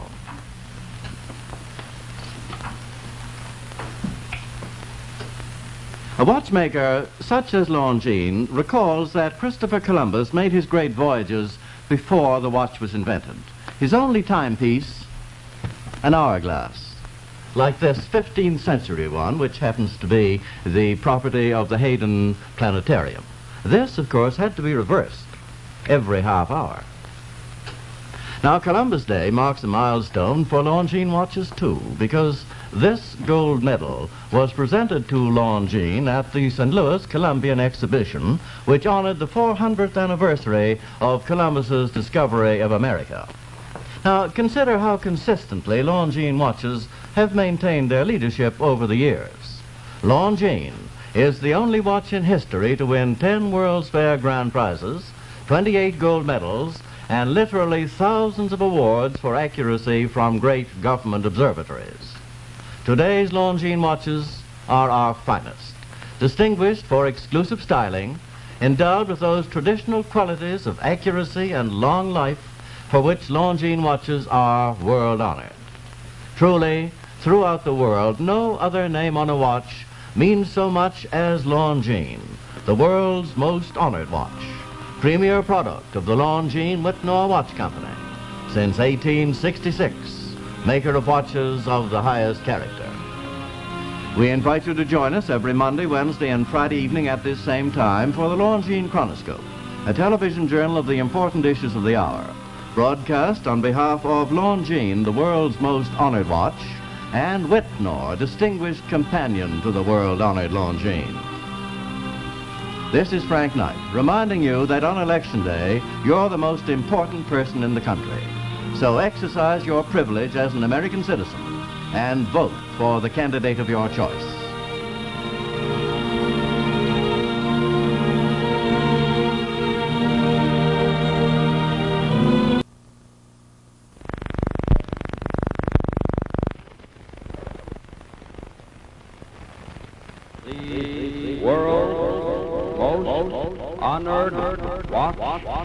Is Longines. Longines watches have won 10 World's Fair grand prizes, 28 gold medals, and more honors for accuracy than any other timepiece. Longines, the world's most honored watch, is made and guaranteed by the Longines Whitnall Watch Company. It's time for the Longines Chronoscope, a television journal of the important issues of the hour, brought to you every Monday, Wednesday, and Friday. A presentation of the Longines Whitnall Watch Company, maker of Longines, the world's most honored watch, and Whitnall, distinguished companion to the world-honored Longines. Good evening. This is Frank Knight. May I introduce our co-editors for this edition of the Longines Chronoscope? Mr. Max Eastman, author, poet, and editor, and Mr. William Bradford Huey, editor of the American Mercury. Our honored guest this evening is Tadeusz Komorowski, better known as the famed General Boer, leader of the Polish underground in World War II. The opinions expressed are necessarily those of the speakers. General Boer, our Chronoscope audience, of course, knows you as one of the great underground leaders of our generation. You are an expert on underground warfare. Now, sir, and you're an immigrant from Poland now. What brings you to America? I was invited by the Pulaski Parade Committee to attend the Pulaski Parade as guest of honor. I see. So you've been, you're a guest in America now for a few weeks. Yes, that's right. And you are now living in London? I have been living in London since 1945. We, of course, know your story of how your Polish underground opposed Hitler, and then how the Russians failed to come to your aid. That's true. The Russians waited until you were virtually destroyed, wasn't it? Yes, that's right. And is there bitterness now in Poland against the Russians? Oh yes, the bitterness is very strong against the Poles, against the Russians, as they know very well that We are anxious to get your opinion, sir. In America, our people are placing a great deal of hope in the underground movements in the satellite countries. And we'd like your opinions on the nature of underground warfare against the Russians. Now, are the Russians more difficult to oppose with underground methods than the Germans were? Oh, I think they are much more difficult. And why, sir? During the German occupation in Poland, it was wartime. Now we live in peacetime. How do you think an underground movement is possible in peacetime? I don't think that an underground movement is possible for a long time in peacetime. Are the Russians more ruthless in dealing with underground movements than the Germans were? The Germans had no experience of underground, and the Russians are masters in underground. The Russians know more about how to combat underground movements. Oh, they know very well. Yeah, they were all underground themselves. But aside from the underground movement, what about underground propaganda? What do you think is the value of our shortwave radio, this Voice of America, and all these attempts to get propaganda into Poland? Is that useless? It's very important. As all the people listen very carefully to all news coming from the free world. Whenever you were fighting so desperately against the Germans, sir, were your people made more hopeful by the radio contact with the rest of the world? Oh yes, it's only radio that made them helpful. If you think an underground movement is impossible in peace, that must mean you're waiting for a war, doesn't it?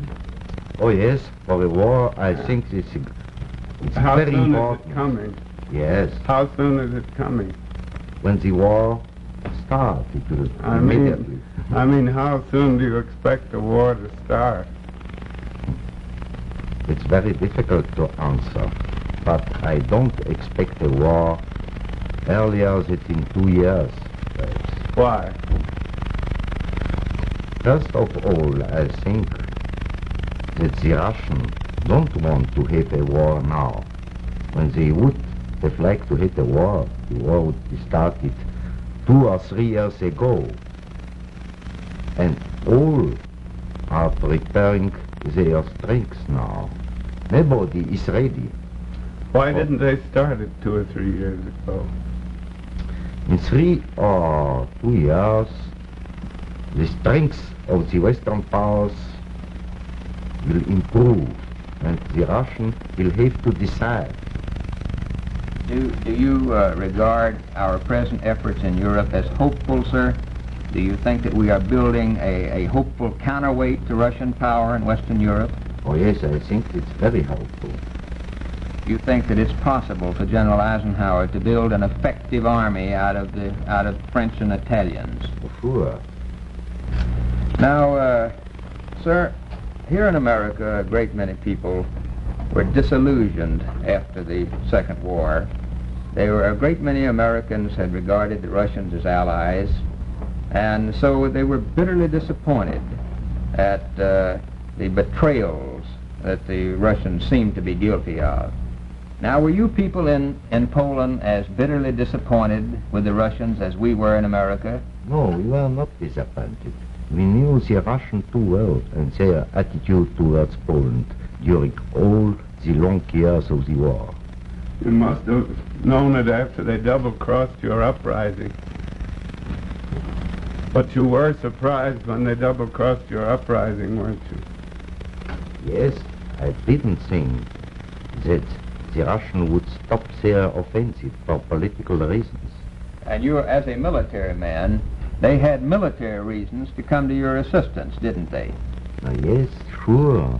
But it was to take Warsaw, it was very important from military point of view. But it was a political decision that resulted in your destruction. I think this was only political decision. They wanted the Germans to destroy you so that they wouldn't have to afterward.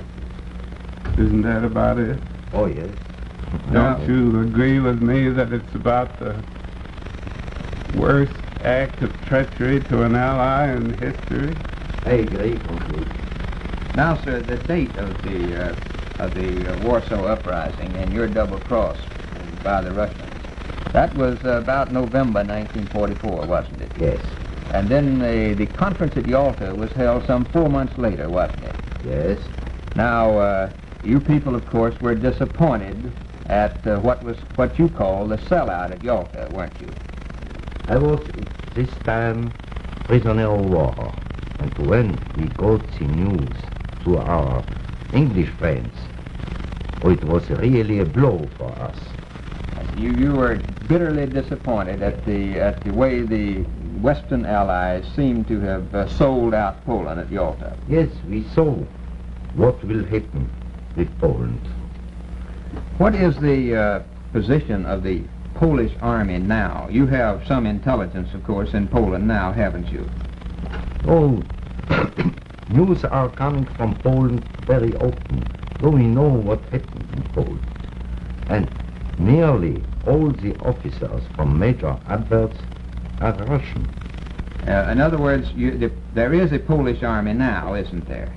Yes, the soldiers are Poles, and really good Poles. I see. Well, the command is a Russian command. And that's they are Russians from Major on up, is your information. Wouldn't that be a pretty weak army to rely on if Stalin marched towards the Atlantic? I don't think that this army would be reliable to Stalin. He would hate to have it behind him, wouldn't he? Yes. That's one of the possible deterrents of the Russians from starting a war, isn't it? Now, sir, one question. Americans have heard a great deal about the so-called Katyn massacre. We were told at first that the Germans had killed a great many Polish officers. Are you convinced that it was the Russians who destroyed the Polish officers? I was convinced when I got the news from one of my men that I sent to Katyn in 43 to investigate all in Katyn and to bring me all the news and all what he had seen in Katyn. From this time I had no doubt at all. And it was Russian propaganda to tell us in the Western world that those Poles had been killed by Germans, wasn't it? Yes. Do you think it would be a good thing if the United States came out firmly and openly for the overthrow of the Stalin regime in Russia and in the satellite countries? Oh, I think it I would suppose be... you don't want to advise our government. That's the reason I put the question that way. It wouldn't create an underground movement, I suppose, but it would create an underground movement in people's minds, surely. Yes, the people resist now very strongly to communism, but they wait for the right time. General, in America, of course, we remember General Pulaski very kindly, and we've always admired the Poles as great fighters. Now, in your lifetime, do you expect to return to Poland, sir? Yes, I expect to return to Poland. I'm sure to return in my life to Poland, to free Poland. Do you expect to live until Stalin dies? Oh. And what do you think will happen then? When Stalin dies, I think some other prominent communists will fight between themselves. But it's quite indifferent. It would be a fight between the communists at Politburo. But I don't think something would change in Russia.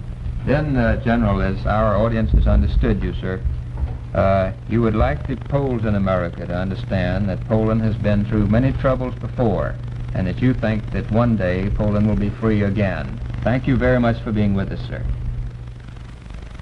The editorial board for this edition of the Longines Chronoscope was Mr. Max Eastman and Mr. William Bradford Huey. Our distinguished guest was Tadeusz Komorowski, better known as the famed General Bohr, leader of the Polish underground in World War II.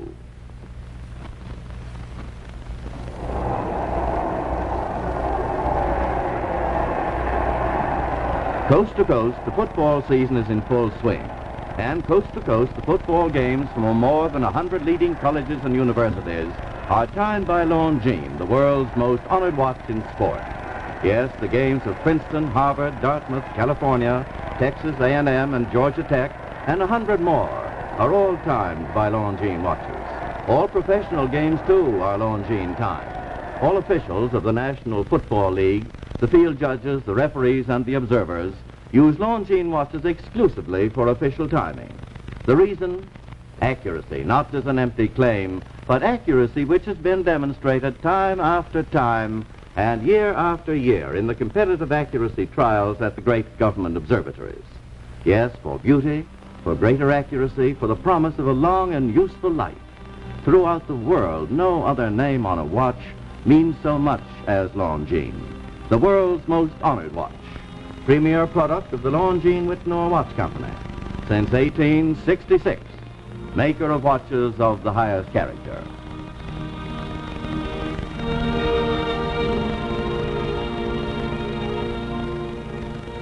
This is Frank Knight again, inviting you to join us every Monday, Wednesday, and Friday evening at this same time for the Longines Chronoscope, a television journal of the important issues of the hour, broadcast on behalf of Longines, the world's most honored watch, and Whitnor, distinguished companions of the world-honored Longines, sold and serviced from coast to coast by more than 4,000 leading jewelers who proudly display the emblem Agency for Longines Whitnor Watches.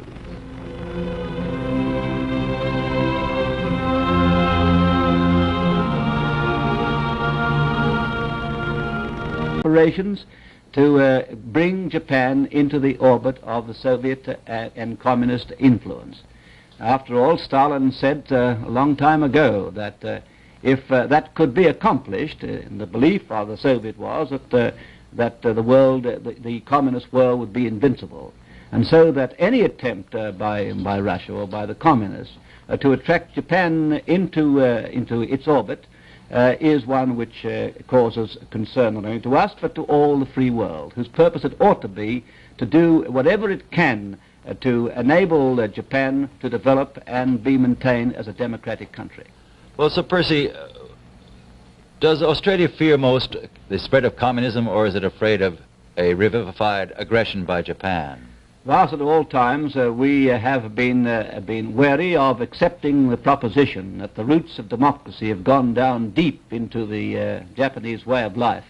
It's a very proper observation to make that we see the immediate problem in the foreseeable future as that of communist aggression. What do you think about the rearmament of Germany? Is that bothering Australians very much? Oh, indeed it is, because after all, in 2 world wars, we have come into a state of war, and we've sent our troops overseas as a result of incidents which took place a long way from our shores in Europe. And so whatever takes place in Europe is of consequence to us. We believe in very firmly that you cannot deal with segments of the world except in terms of seeing the whole problem globally. Well, Sir Percy, I'd like to turn to a place that's a little nearer to your country than Europe, and that's Korea. Are you withdrawing your troops from Korea the way we have and the British have, at least a portion of them? There have been already. It was announced only in the last 2 or 3 days. These matters were all discussed, of course, between the different nations, and we have, the same as you, withdrawn some of our troops. Do you think that will create a vacuum that will tempt the communists to try to come back down again? I don't think so. You think they'll observe the armistice? I do not think that this is my own judgment, I do not think we're likely to meet in Korea in the foreseeable future any resumption of overt aggression. I see. So, Percy, we're going to see you sitting at the chair of Australia in the coming General Assembly of the United Nations opening next week, and there's going to be a lot of interesting questions there, and one that everyone in the United States is interested in is the admission of Red China. Do you think it's going to give us trouble at this coming session? I don't think it is at all, Mr. Sir. After all, under the terms of the treaty, we all enter into exactly the same obligation. The degree of that obligation in terms of burden, of course, varies with countries depending upon their military strength, their economic strength, and their interest. After all, it is quite clear that this country, with its greater economic and military strength, will carry the major portion of the burden of maintaining peace in that part of the world. But you will not find our own country lacking in its desire to work at all times in carrying out to the full the obligations we've entered into. Suppose while we're talking about communist dangers and threats, what is the situation with the Communist Party in your own Australia? Well, I suppose it's precisely the same as it is in most democratic countries. There has been a Communist Party in our country. There have been more than one attempts to deal with it by legislation, but the most effective means which so far have been found to deal with it are first by the work of unionists themselves inside their union, and secondly by what is called in our country the secret ballot for the election of union leaders. And so that where the secret ballot applies, communist leaders are not able to engage in their usual tactics of rigging the ballot. I think you got a lot of applause from Americans by the firm way that your government handled that Petrov case down there, don't you, Larry? Yes, the man who deserted from communism.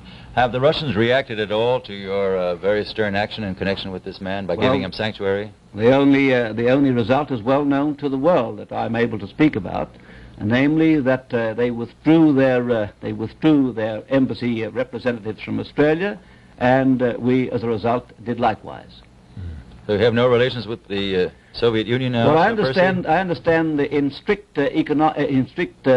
protocol, the relations are not broken off, but they just don't exist. They don't exist. That's all there is to it. So, Percy, what about the situation in Japan? Now, the Russians are trying to draw Japan into their trade orbit. Would you consider that a dangerous situation for your country and for mine? I do not doubt whatever that the prime aim of Russia in relation to Japan is at least the neutralization of Japan, but over and above that, its purpose is to seek by whatever means are open to it, by blandishment, by pressure, by internal wise policy, to have regard to the views of other nations, not to condition precisely what the policy of a nation should be, but to have regard to it in determining that policy. And it's quite impossible to determine policy without having regard to the views of other peoples of the world. So, Percy, President Eisenhower's proposal for a peacetime atomic pool seems to be coming along all right. Australia's in on that, isn't it? Yes, we indicated our acceptance of the proposal right from the beginning. Good. So, Percy, it's almost a year since you've been on this program. I'd like to ask you, do you feel that the alliance of the free nations is as strong as it was during the Korean War, or are the seams showing just a little bit? Well, I don't doubt, Mr. Lesueur, that in the last 12 months there has been a substantial shift in the balance of power throughout the world. Behind the United Nations, of course, this struggle for power goes on, primarily because of the aggressive policy of Soviet Russia and the communist China. And that change in balance of power is primarily due to the successes the communists have had, particularly in Indochina, and to their psychological successes, for example, in preventing bringing about indirectly the collapse of EDC, and by the progress which they have made in atomic and hydrogen weapons. And in the result, of course, there's been a change in the balance of power. I don't mean by that they've achieved the balance of power, but there has been a change in it, and therefore renders the problem which confronts the free world of greater urgency. Well, thank you very much, Sir Percy. It's always a pleasure to hear from our friend from Australia. Very glad to be here. Very glad to be here. The opinions expressed on the Longines Chronoscope were those of the speakers. The editorial board for this edition of the Longines Chronoscope was Larry Lesueur and Francis W. Carpenter. Our distinguished guest was Sir Percy Spender, ambassador from Australia to the United States. The official watch for the World Heavyweight Boxing Championship between Rocky Marciano and Ezzard Charles is Longines, the world's most honored watch. In the world of sport, the fact is that Longines watches are official for timing world championships in all sports and contest associations the world over, including the Contest Board of the American Automobile Association, the National Aeronautic Association, the American Powerboat Association, and many, many others. Now, why is this so? The answer is Longines' great accuracy and complete dependability. The fact is that in some 75 years of accuracy competitions at government observatories,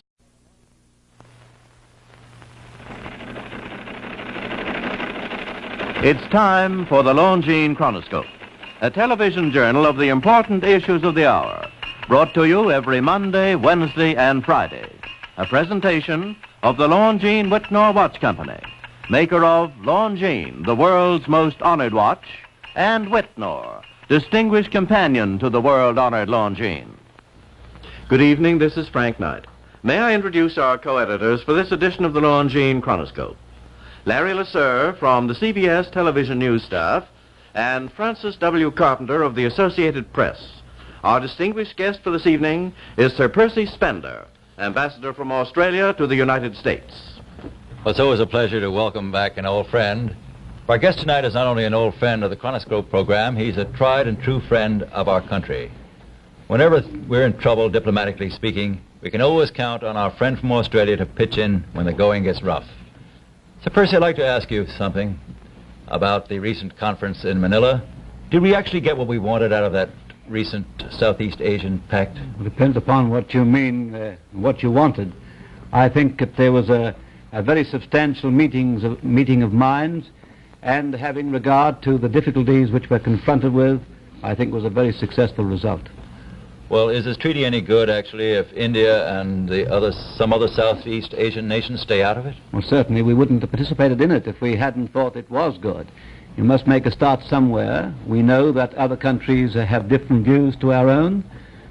We understand the reasons why they differ, but it was Australia's view that we should go ahead, and we did go ahead.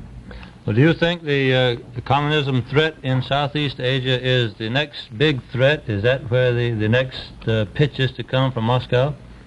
I can't say with any degree of certainty where the next pressure will be applied. One knows very well it's always applied where the weakness is. My feeling is, and has been for some time past, that trouble will always occur in that part of the world if any further trouble does occur. Well, Sir Percy, a lot of people over in this country think, correctly or incorrectly, that the United States is again holding the bag, if I may say so, on the Southeast Asian Defense Alliance, and that we are committed to fight in defense of certain countries, but they are not committed to fight unless they find that the action is in their self-interest. Now, is that true? Don't think any more than in the past. What do you think will happen to it? Postpone it again? I would think that there isn't any real danger of communist China being admitted into the United Nations at this session. Should we say in the foreseeable future? Is that a phrase that's bandied about, I think? Well, true it is, but of course it's bandied around like so many other phrases. But none of us can see any more than a certain part of the future, and there is nothing permanent in life in respect of anything. One of the interesting questions that's going to come up there, Sir Percy, is the desire of Greece to incorporate Cyprus within its empire. Now, may I ask you, are all the dominions going to back the position of Great Britain and its reluctance to turn over the island of Cyprus to the Greeks? I will do no more than say that this is, of course, a matter primarily in which Great Britain is interested. But we too have our interests for many other reasons, quite apart from our very close association with Great Britain. Well, you've got another case that's closer home. You've got the Indonesians wanting to take over West New Guinea. That's right. And what are your views on that? Well, our views have been expressed more than once. We say, in the first place, it isn't a matter which is one which ought to be brought into the United Nations at all. And secondly, when the issue is examined, there isn't the slightest merit in the claim of Indonesia that they're making. These people of West New Guinea are quite different people altogether. And I've never, for my part, been able to understand by what justification under the Charter or otherwise you can hand over, either by this or that means, 1.5 million people who are different people altogether without asking them what they think. We don't hand over people these days, I hope, to anyone. Yeah. So, Percy, I've heard it said in this country that Britain exercises a veto over the actions of the United States, and in turn India exercises a veto over the actions of Great Britain. Now, how accurate would you say that theory is? Well, if I may use Mr. Carpenter's phrase, that's a slogan which is bandied about a bit too, you know. It's quite clear that no nation, if it wants to pursue a course of conduct which is irrespective of what other nations think, is limited by any veto. A nation, if it wants to, can say, we'll do this irrespective of what other people think. But in these days, in the world in which we live, it's a very